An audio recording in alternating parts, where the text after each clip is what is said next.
In this video, I'm going to show you how to add a post to bookmarks in Cara App. So what you want to do is first find a post you would like to bookmark. Let's say I would like to bookmark this post over here. And then you simply want to press on the post to open it up.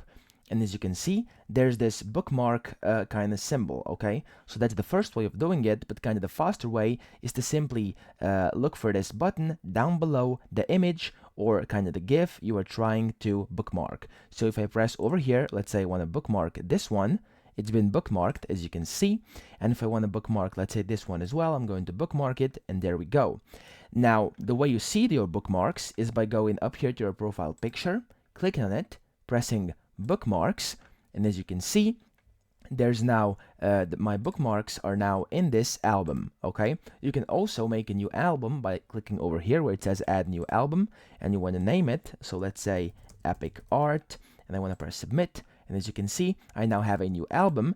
And if I go back to the home page and let's say I want to bookmark this first image over here, it's going to ask me to which album I would like to add it. And as you can see, I can add it to epic art and kind of unbookmark it from the old posts, and that's it. If I go back in here, you'll now see that this one is inside the epic art album and it's not inside the old posts album. So that's how you bookmark your posts or other people's posts in Cara app.